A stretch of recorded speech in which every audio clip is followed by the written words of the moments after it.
Hey guys, how's it going? This is Joseph Matthews, and in this little tutorial I'm going to teach you how to be funny. And it's actually going to be much easier than you think. These are just some simple tricks that I use to add humor to any interaction, and I know that they're going to work really well for you.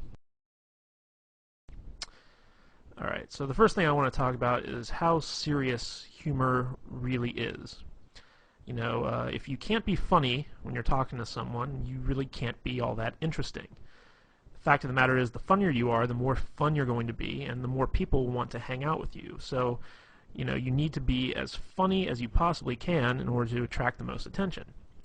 But the thing is that you don't have to be funny all the time. You just need to be funny when it's appropriate.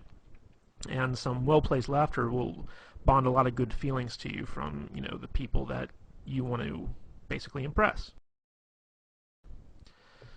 So the first thing I want to talk about is how humor is really a sign of intelligence. You see, only smart people really know how to be funny on purpose, okay? And when you make people laugh, they subconsciously associate your ability to be humorous with a high intelligence. And this puts you in a position of authority. And this is really important because, if people hold you in high regard, that gives you a higher social status. And we all know women are attracted to people with a high social status. It's in their nature. So the funnier you are, the higher you can raise your social standing in pretty much any situation you find yourself in. And here's another key that I really want to hammer home, and that's the idea that you don't have to be funny to be humorous. Don't worry about trying to be funny, okay? It really doesn't matter.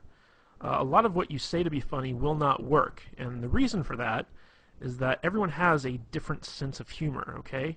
Just being goofy and lighthearted will generate the same type of emotions that funny people do, even if you don't make people laugh, okay? The idea here is that you want to project the intent of being funny. So that kind of takes the pressure off in the sense that, you don't have to actually perform. You don't actually have to make people laugh. You don't actually have to tell them good jokes. You just have to have the intention to make people laugh and make people have a good time. And they'll pick up on that and appreciate that. Another big thing is, I don't want you to be afraid to mess up, okay? Being funny is an art form. You won't always succeed, but that doesn't mean that you shouldn't try, okay? Now, in our efforts to be funny, stuff happens, Sometimes you might insult somebody, sometimes you might take something too far so that it stops being funny, sometimes you might say something inappropriate in the setting that you're in. This is going to happen if you want to try and be a humorous guy, because being funny is about taking chances. It's about doing stuff that's unexpected. And sometimes it can backfire on you. But if this happens, don't worry about it. Just apologize and move on, If you say something that's inappropriate or insulting, just say, like, look, in all seriousness, I'm really sorry. I was just trying to be funny. Can you forgive me? All right? That's all you need to do if you take things too far. So don't worry about messing up, because everyone knows what it's like to try to be funny and bomb. It's happened to everyone at some point in time. So if you just acknowledge it and you ask for their forgiveness, they will usually grant it to you. Okay, and another thing I want to point out is the fact that humor is not hard to do. See, a lot of people think it is, but it isn't. The truth of the matter is that anybody can do it. If you think you aren't funny or entertaining, don't sweat it. You can be, and you will be. Okay, believe that it's possible for you to be a funny guy even if you aren't. This will help you a great deal. I know a lot of guys out there are saying, like, oh my gosh, I'm so boring, I have no personality, I can't be funny. Okay, get rid of that belief right now, okay? It's possible for you to overcome that, even if you're like the most boring guy on earth who speaks with like a monotone Ben Stein type voice. Bueller, the guy I'm talking about. Okay, even if you're that guy, you can still be humorous, okay? You just have to go with it. You can't be, clinging to that belief that, you're just not a funny guy. You can be and you will be, and I'm going to show you how. Okay, so let's talk about the elements of humor. And these are just quick and easy things that I personally use to be funny when I'm around women. And I'm pretty sure you can use them too. Okay, the first one I want to hammer on is this concept I call immaturity, okay? Basically, immaturity is that, everything that was funny in the first grade is still funny when you're an adult. Okay, grown adults acting like children isn't funny, but grown adults talking like children is. So, if you're like throwing a temper tantrum or whatever because you didn't get your way, no one's going to find that funny. But if you start talking like a baby, but you still act like an adult, that is funny. So let's just go over a few examples here. If you were ever a kid and you're on the playground and someone took your toy and you got mad at them, you'd say, "You're a doo-doo head." Okay? And when you were a kid, saying stuff like "you're a doo-doo head" was funny. So let's take that now when you're like a grown man. Let's say a girl says or does something you don't like, and you just kind of look at her and squint your eyes and say, "You're a doo-doo head." That can be funny. All right. Another thing is, for instance, girls are icky. How many times growing up did you and your friends run around saying girls are icky? All right. Everyone's heard this stuff. Women who've been around kids have heard this stuff. So like let's say a woman comes to you and says like, "Hey, I've got a friend I really want to hook you up with." You can just tell her, "Ooh, girls are icky," or something like that. It really doesn't matter. You're just taking stuff that sounds immature and you're applying it to your grown-up adult persona. Another thing is you got cooties. Okay, that's a big kind of thing that immature kids run around talking about. So like let's say you're out on a date with a girl and she's having you're having dinner and she says, "Oh my God, the mashed potatoes are so good, you gotta try some." And she holds out her fork for you to like try a little bit of potatoes, and you just say, "Ooh, no, you got cooties." Stuff like that. Like it might not get like a big belly laugh. Sometimes it can be if it's unexpected, but most of the time, it's something that's like kind of fun and immature and humorous. So, again, we're creating these feelings that you're going to be a playful type guy when you act I shouldn't say when you talk immature. All right, the next concept I have, I couldn't think of a really good way to kind of encapsulate this with a word, so I call it going plaid. And this is really a lame Spaceballs reference. If you've ever seen the movie Spaceballs, they have light speed, they have hyperspeed, and then they have plaid. And going plaid means that you're going so fast that you actually turn the color plaid, which is like a mishmash of all these different colors. And basically, I use this concept to explain that you take a complaint or a criticism that someone makes of you, and you own it. And then once you own it, you take it way further than anyone ever really expected you to, okay? So let me give you some examples of this. Let's say you're out with a girl and you say something kind of stupid, and she says, "You're such a dork." But she says it in like a fun way, like she doesn't really mean it. She just says, "Oh, you're such a dork." And you can respond to that by saying, "You're right, I am a dork. I'm the king of the dorks, as a matter of fact. We always get together once a year and have an election, and I've won like the past 12 dork years in a row. And wait till you see my massive Star Wars figurines collection back at home. It's going to make you so hot you won't be able to resist my dork-like charms."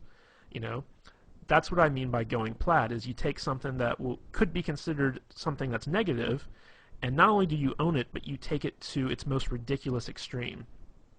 So, let's say, you say something kind of funny, and a girl kind of says jokingly, "Oh my God, you're weird," okay? And, you take that and you're like, "You're right, I'm the weirdest guy you're ever going to meet. In fact, I bottle my own urine and keep it in my refrigerator and label it based on, the time of day and, what month it was. And that's not weird at all. I just think that, it's kind of cool." So you take stuff and you bring it to an extreme, and maybe the urine thing, I just did that off the top of my head. Maybe the urine thing was going a bit too far, but you see what I'm saying. If a girl says you're weird, you say, "You're right, I am weird, but you must be weird too because you're hanging out with me." You take it, you go to the extreme. Another one is when a girl says, "Oh my God, you're so mean." This will happen a lot if you do a lot of teasing. So if you're teasing a girl, she'll be like, "You're so mean. Why are you being mean to me?" And you just look at her and you just say, because I'm a mean person. Duh. I mean, what are you, stupid? Of course I'm mean. I'm the meanest guy you're ever gonna meet. You must be a masochist because when you hang out with me, I'm going to be so mean to you. So that's what you got to do when you go Plaid, is you got to own the stuff that people say about you, and you got to take it as far as you possibly can. Okay, the next kind of concept I want to talk about is dick and fart jokes, otherwise known as racy humor. Okay, now a lot of guys kind of shy away from this stuff, but you can't be afraid to joke about inappropriate stuff with women. Okay, sometimes guys are afraid that it might be too sexual and it might scare the girl off or whatever, but the fact of the matter is, girls love dirty jokes as much as guys. And, you know, in the off chance that they don't, if it is inappropriate or it's not their type of humor, you know, once you find that out, shy away from it. Don't do it again. But, you know, you should always not be afraid to kind of go out and give it a try. So some of the things I like to kind of lump in with the whole dick and fart joke mentality is exaggerating what women, you know, find attractive. Okay, so like let's say that women like tall guys. Okay, I'm not saying all women like tall guys, but let's say you meet a woman who does like tall guys, and you're like, oh my God, you know, you're so into tall guys, like, you know, you like the 8-foot giant people, you know, everyone's a you know, a midget to you because you only like guys who are like 10 feet tall. You know, that's what you can do, and you can point out like really tall guys and be like, you see that guy right there over there? Yeah, he's not tall enough for you. Okay, he could be like, you know, a basketball player 8 feet tall. You'd be like, no, he's not tall enough for you. You know, you like taller guys. You like taller guys than that. You know, so take some stuff that women like and exaggerate it. Accuse them of being sexual deviants. This always works really, really well. I don't know why, but you know, when you look at a girl and you know, you start accusing her of being into like some crazy stuff, one of two things will either happen. She'll either completely deny it, in which case you take it further, or she'll play along with it, in which case you take it further. Okay, so let me think of an example of this. Just be like, you know, you could look at her and be like, oh my God, look at you. You know, like I bet you're like the type of girl who loves to be like tied up and spanked. You know, like that totally seems like your personality. Like you're the spanking girl. You just love to spank people. You know, or you know, you could also take it, be like, oh my God, like you're such a dominatrix in training. Like I bet you have like a bunch of whips and chains at home, and you can't wait to get me home and violate me in all sorts of different weird ways. You know, like you're scaring me. Like I really don't want to hang out with you right now.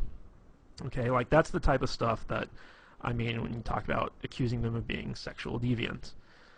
Another thing is talk about how they want to rape you or take advantage of you. Now, this is a little bit of a role reversal thing because, you know, a big fear that women have when they're dating guys is that they're going to be raped or they're going to be taken advantage of in some way.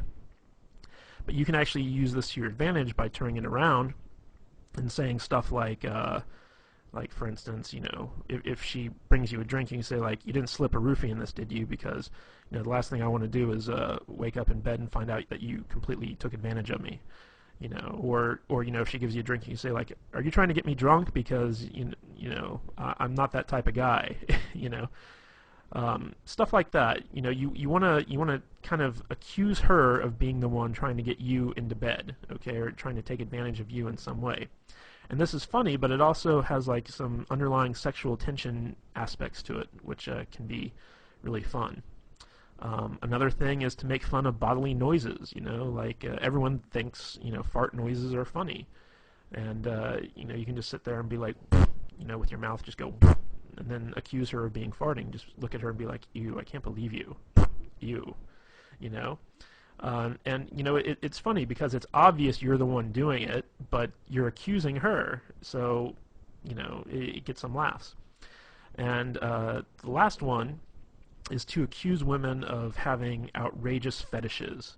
Okay? And this is stuff that where you take the most mundane thing and you turn it into a fetish. Okay? So, for instance, like let's say that you're talking to a girl and she's complaining about having to go to the optometrist to get her eyes examined, and you can say something like, you know, you don't fool me, you know, I know your secret, you know, you have an optometrist fetish, like you have optometrist porn at home that you secretly jerk off to, and you can't wait to go to the optometrist because like you're in love with the optometrist. You know, you take mundane stuff and turn it into a fetish. Like, you know, lots of girls love to shop for shoes. So you say like, oh my God, you have such a shoe fetish. Like, if those shoes were like a man, you'd totally have sex with them. That's what I mean by turning stuff into outrageous fetishes. Okay, recall humor. Recall humor is basically taking what was funny once and continue to have it be funny again. And this is really where inside jokes come from. So basically, take something that you both thought was funny, that you both laughed at, and reference it again whenever you want it to be funny again. Let me give you some examples of this from my own life. There's a TV show on USA Network. It's called Psych, and it's about this guy who pretends to be a psychic and helps the police solve murders or whatever. And there's a lot of really funny lines in this show. And me and a girl, she used to come over to my place and watch the show with me because I got her into it. And there was one episode where there was a line that the main character used, and he basically said, "Are you a fan of delicious flavor?" And me saying it right now, it's not all that funny, but in context, it really was. So me and the girl laughed really hard at that. And so every time I'd call her up, I'd start off the conversation by saying, "Hey, are you a fan of delicious flavor?" And she'd of course say, "Yes, I am." And I'd be like, "Well, then I got a treat for you." And then I'd talk about something cool that we were going to do. So that's a good example of recall humor, where you take an experience that the two of you shared, the two of you had a really good laugh at, and then you bring it up and you apply it to other stuff. Another example of this is if you've ever seen the movie Forgetting Sarah Marshall, which is kind of this romantic comedy. There's a part in there where this guy basically meets this other guy. He's British, and he says, "You sound like you're from London." He kind of does this impersonation of like a British accent and says, "You sound like you're from London." And I went to go see this movie with a girl, and it was out in the theaters. And this girl couldn't stop laughing when the character said that. She just thought it was the funniest thing in the world.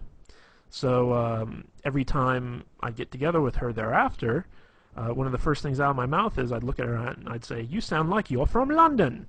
And she'd just start laughing and she'd smile and stuff like that. And it was fun. It was recall humor. But it doesn't always have to be like, lines from TV shows or movies or something like that. It could be something that someone said. And it doesn't even have to be all that funny. Like, for instance, I used to date this girl, and she would have to work in the morning, so she couldn't, stay out too late or whatever. So basically, by 10 o'clock or what have you, she'd have to be at home and in bed. And she used to say, that, if she doesn't get home in time, she's going to turn into a pumpkin. So I would use that. And whenever we were out, I'd look at the time and say, uh-oh, you're only a couple minutes away from turning into a pumpkin, or something along those lines. And it was, it's this kind of fun thing where you have this inside joke that, no one else really gets except the two of you, because you're the only ones that really experience that. So if you've ever had that experience with a girl, be sure to call it back up and use it when you need to. Okay, the next thing I want to talk about is ambivalence, and this is actually one of my favorite ways to be funny, basically. And what ambivalence is it's basically you look forward to something bad happening, or you take pleasure in someone else's misfortune, and you're also kind of unresponsive to bad things. And the reason that this works is because these types of reactions are really shocking and surprising, and because they're so unexpected, they are therefore funny. I'm going to use an example of this. If you've ever seen the movie Private Parts by Howard Stern, there's a whole scene in there where he talks about being in Vietnam and thinking it's unfair that that they miscounted the number of confirmed kills he got, because what he did was he went and he found a school full of Vietnamese children, threw a grenade in there and killed like 80 of them. And when his sergeant, came to count the bodies, he said, Private Stern, these are kids. That counts as one kill. So, this kind of horrible story about, going to a school and killing like 80 children, and being upset that it only counts as like one kill. That's an example of ambivalence. You're taking this horrible, horrible act, in wartime, no less, and bragging about it and being upset that you didn't get credit for killing all those children. So that's kind of an example of ambivalence where you take something bad and you actually kind of take some type of delight in it.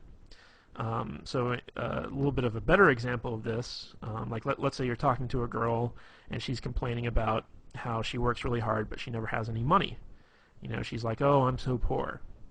You can take a lot of glee in that. You can be like, yep, looks like you're gonna have to start, stripping or walking the streets or something like that. You're gonna need to make some extra money. You just kind of take pleasure in the fact that she's poor, and you start kind of trying to get her to do all these terrible things to make money. Like looks like you're gonna have to be a drug mule. I'm gonna have to fly you down to Mexico and shove condoms full of cocaine up your butt and then take you back across the border in order to help you pay a rent. I mean that's a good example of ambivalence. Another thing is basically being unresponsive to bad stuff. Like for instance, the whole global warming thing. Like people are all about global warming. We gotta save the planet. We gotta do this. We gotta do that. And you could be like, screw global warming. I'm cold now. It's like I want it to be hot.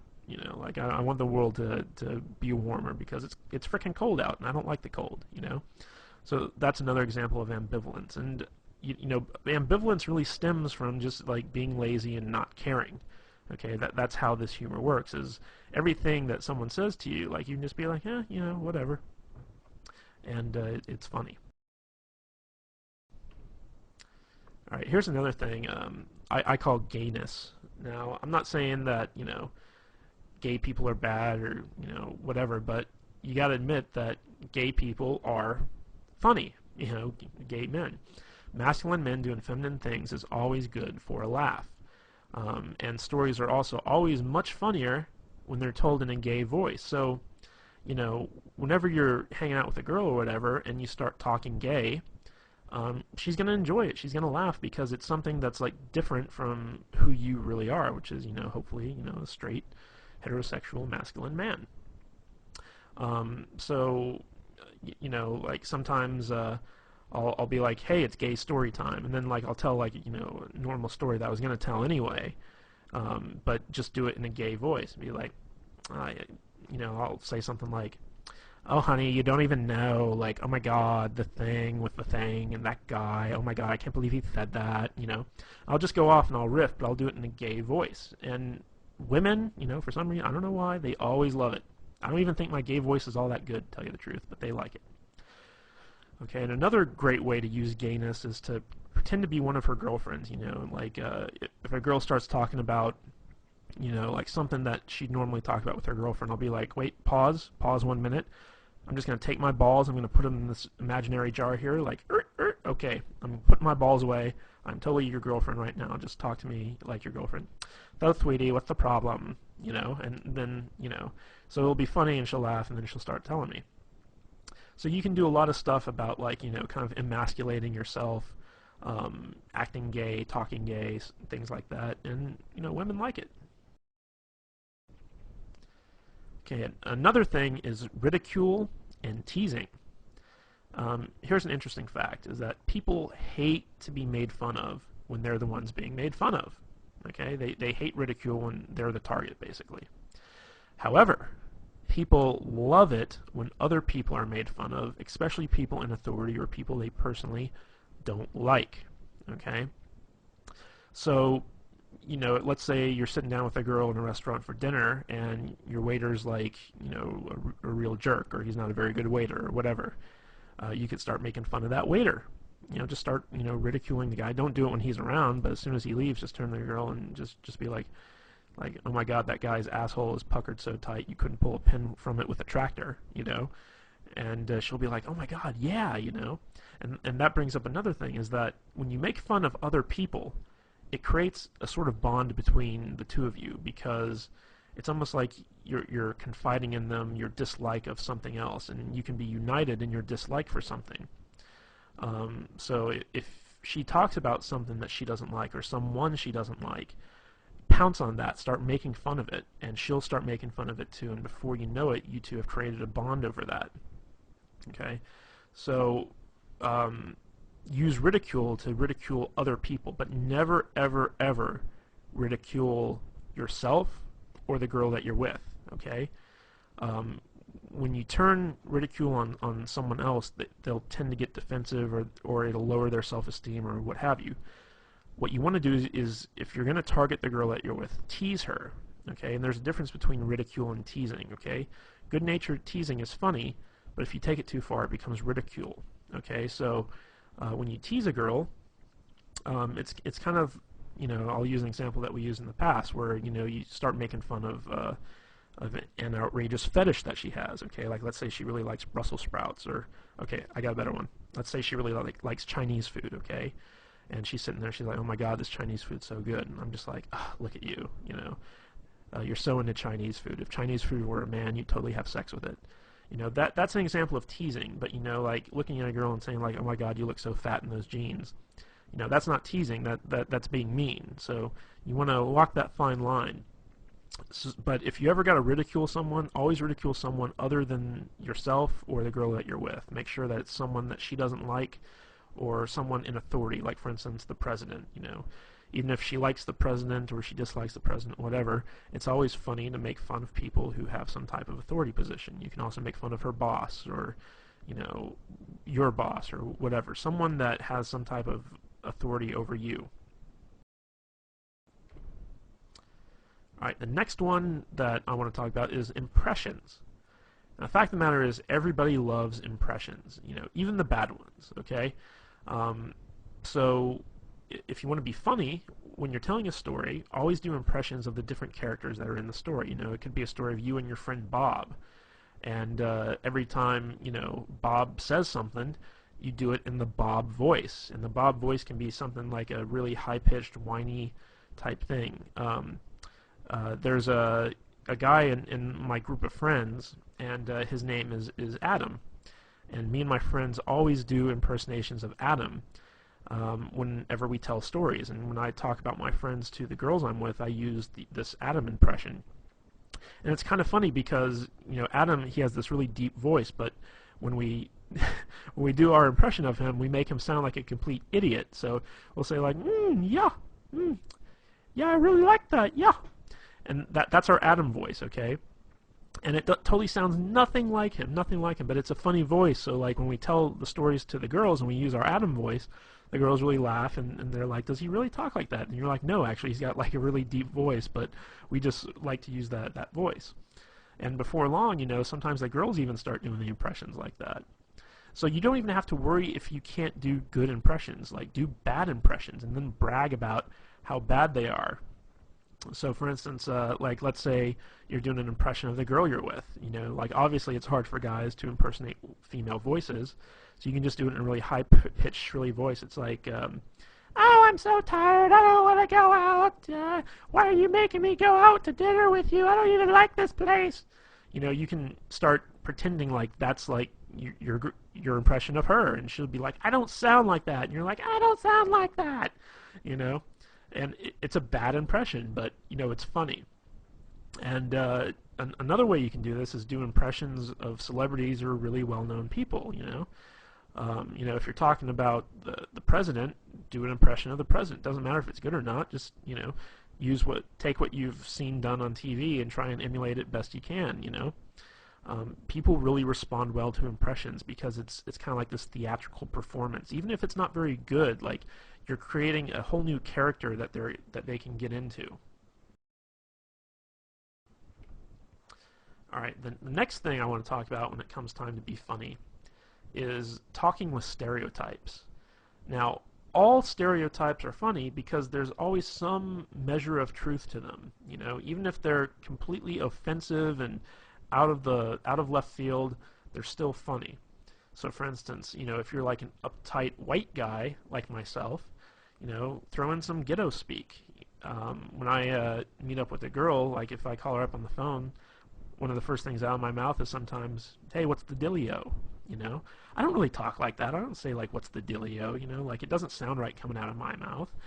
But, when I'm calling up a girl and I want to be funny and playful, I use, like, what I like to call ghetto speak, which, like ebonics and, stuff like that. It's like, call her up, hey, shorty, what's happening? I mean, like, really, dumb stuff like that when it comes to me saying it. Now, on the flip side of that, if you're a ghetto black guy, talk like an uptight white guy. Dave Chappelle does this really well, where he has this very white voice that he uses sometimes, and that's funny, because you're kind of playing into this stereotype that white guys have like this very proper diction, and they're very uptight. If you're an Asian guy and you want to talk like Hong Kong Phooey, with like the Asian voice, go for it, because Asian guys can pull that off. Even though it's like very offensive and stereotypical, it's funny. If you're an Indian, talk like Habib, like the guy from The Simpsons. It's like, thank you've come again, that type of thing. And you can get away with it because you're Indian, if other people were doing it, it might be offensive. But you got to take stereotypes, and instead of being offended by them, use them to your advantage. And when you do this, you want to take those stereotypes and blow them way out of proportion, like just take them to their furthest extreme. People love it. Okay, another thing is sarcasm. And sarcasm is probably the easiest type of humor to do, but it's the hardest to appreciate. The more intelligent someone is, the more they can appreciate sarcasm. But just a word of warning here, people with low self-esteem, they don't really like sarcasm, okay? Because it can come off as being really offensive. There was the show that used to be on Comedy Central, I don't know if it still is, but it's called The Kids in the Hall. And it was basically a sketch comedy show. And they had a sketch on there called The Sarcasm Man. And basically it was this guy who had a speech impediment where everything he said sounded really sarcastic. And people were always pissed off with him because it always sounded like, he was just like making fun of them. So, someone would come up to the guy and they'd be like, hey, like, my name's Jim. What's your name? He's like, oh, hi, Jim. My name's Bill. And then the guy'd be like, dude, why are you being so mean? Like, I just came up to introduce myself to you. And it's like, what? I'm not being mean. And it went on like that for like, a good, 10, 15 minutes, where the guy was just getting more and more upset, and the guy would have to explain like, oh, I'm not being sarcastic. I have a speech impediment. It's a real problem. And, that was kind of like the punchline to the whole thing.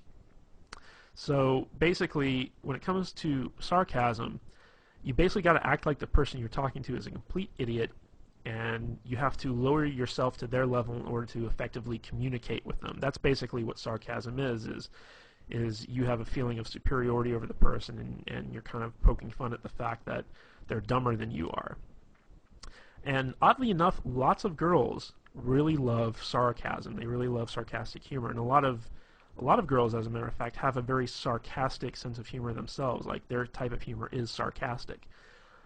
So if you're a guy, you tend to put up with a lot of sarcastic women. So, and another thing I just want to point out is a lot of the stuff I've been going through with you guys with so far in this presentation is stuff I've learned from women. Like, this is all humor that I've gotten from girls that, made me laugh. And I kind of sat down and was like, what is it they do that's funny? And it's very easy for like a girl to act like, she's better than you and she's smarter than you, and she's got to talk down to you in order to do that. If you're dealing with sarcastic humor from someone else, play into it. Just act like you're a complete retard and be like, you're right, man can't talk, Just go with it. If someone's kind of treating you like that, take it to its, logical extreme.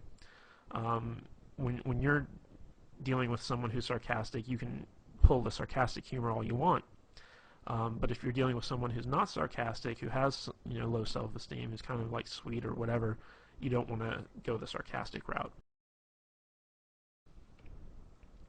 Okay, another thing I love to do is use nicknames. Nicknames can be a lot of fun, and they can be really funny. And the more ridiculous the nickname, the better. One of the cool things about nicknames is that it really does create a bond between two people, because when you name something, you imply a certain sense of ownership, and it also becomes a type of inside joke between the two of you. A good example of this is one time I started dating this girl. Her name was Katie, and her email address was something like Goofy Kate, 123 or something like that.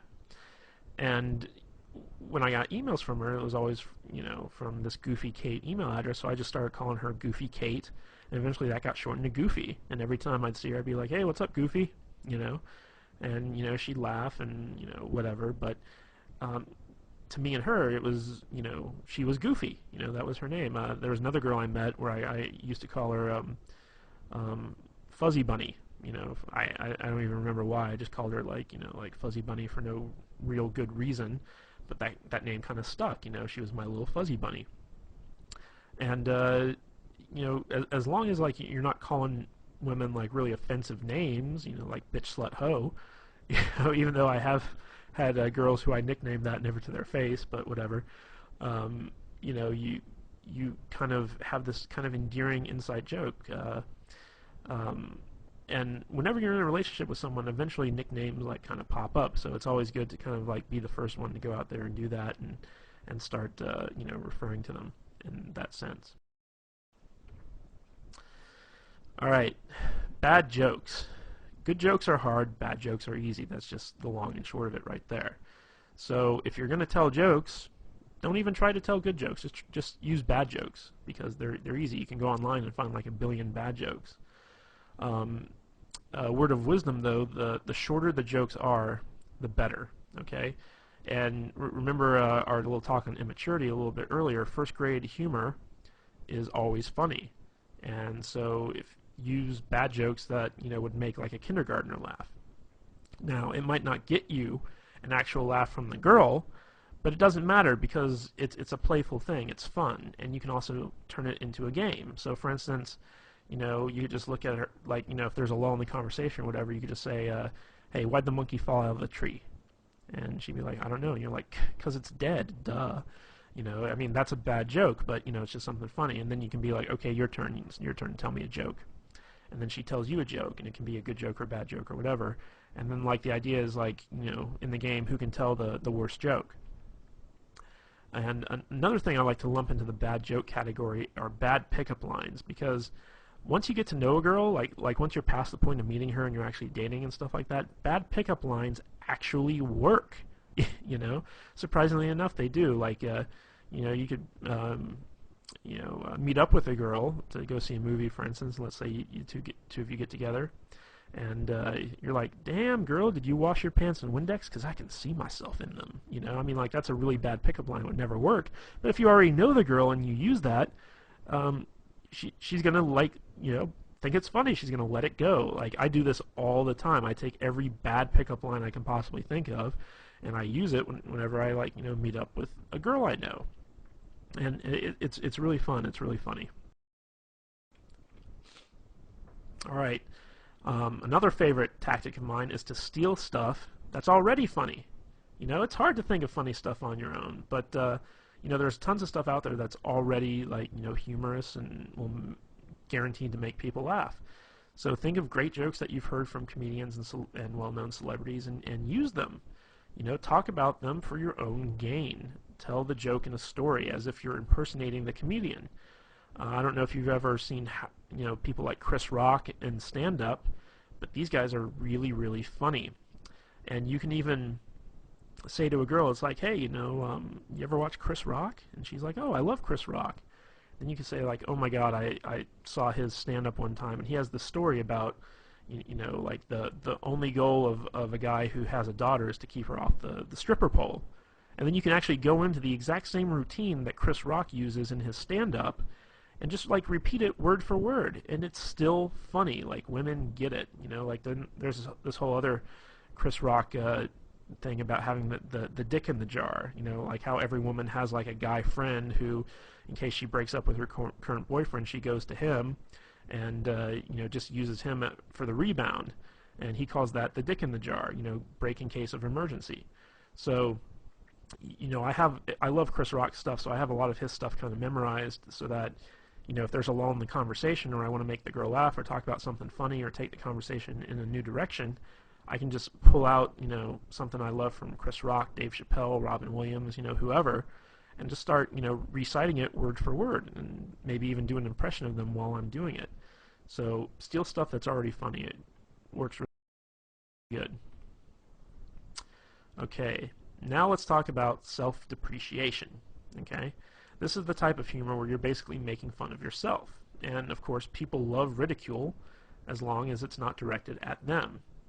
Now, self-depreciation humor actually does a lot of good things on your behalf, because if you're able to be self-depreciating, it shows that you're cool, because you can poke fun at yourself and not get upset. And women really like it when a guy has the ability to kind of make fun of himself, because it shows that he's not pompous, that he doesn't have hubris, and that he's confident enough to kind of, take a licking and not kind of get angry or upset. Because whenever someone gets made fun of and they get upset about it, it shows that there's some type of problem with their self-esteem. So people with low self-esteem can't tolerate being made fun of. So if you can tolerate being made fun of, and in fact you make fun of yourself, that shows that you have, some measure of confidence and that you're a cool guy. Now, on the flip side of this, it's also a great defense mechanism. So, like, let's say someone criticizes you, or whatever. Let's say you're out on a date and you have a run-in with some dude, and he starts making fun of you or criticizing you in some respect. What you can do is you can agree with whoever it is that's criticizing you, and then take it to a ridiculous extreme. This is really important, because this is where the humor comes in, but it's also a good way to deflect whatever criticism someone is heaping on you. So let's say you run into some guy and he wants your chick or whatever, and he's like, dude, you're a freaking loser. Like, what's she doing with a loser like you? And you're like, oh my God, yeah, you're so right. Like, in a few months' time, I'm gonna be like, shitting in a pickle jar. I just know it, but I can never really be as cool as you, man. Like, you're such a cool guy. Can you teach me how to not be a loser, please? Like, in fact, take my girl, please. Like, she needs to be with a winner like you. So basically what you're doing is you're agreeing with the guy and you're taking it as far as it can possibly go, but in a way you're deflecting that criticism and you're making him seem like a tool, all through the use of self-depreciation. Now, this can also be used to kind of diffuse a mistake or something that you did wrong. So, like, let's say that you made a mistake or you did something stupid. You can use self-depreciation to make light of it and then diffuse the awkwardness. So let's say let me give you an example. One time I was out on a date and I accidentally farted, and it was very, very embarrassing. And it was one of those farts where, like, you heard it. It happened. It was there, and it was obvious that I did it. And I just looked at her and I just said, "Oh my God, I totally just farted. I'm so sorry. I've been eating a lot of red meat too, so it's going to be a really nasty one. So hold your nose. Go on, plug it up. Hold your nose. If you smell this, you'll break up with me. I just know it. It's the type of fart that could end a marriage." I basically pointed out the fart, and I just let it go and wouldn't let go of it. I took it to the extreme. I was just like, oh, it's going to be so nasty. Like, I've been eating all the wrong foods. It's going to be disgusting. You're going to break up with me because it smells so bad. It's just terrible. And so, like, I turned what was really kind of an awkward situation to something where she just couldn't stop laughing, And again, that was that kind of led into some recall humor later on, where it was like the fart that would end a marriage. And, she'd say stuff like, like, well, you farted in front of me and I still didn't break up with you. And I'd be like, oh, yeah, what's wrong with you? So you can use stuff like that. And I want to make the point that if you use self-depreciation, don't use it to point out your own flaws or harp on your own insecurities. A lot of guys will try and use self-depreciating humor to kind of, diffuse stuff that they feel uncomfortable about. Like, let's say you have a big nose, and you make fun of yourself because you have the big nose.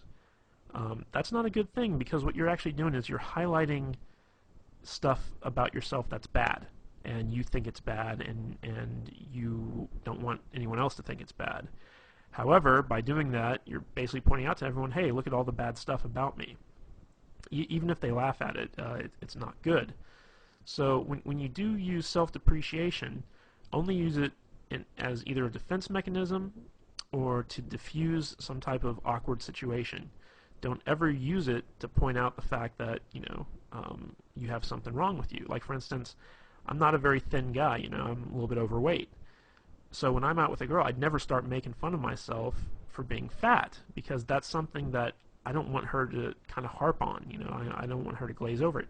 Now, if someone else calls me fat, then I'll go along with it. I'll just be like, oh my God, you're so right. Like, I'm totally like one step away from being Jabba the Hutt, you know. I'm going to need a slave girl really soon, you know.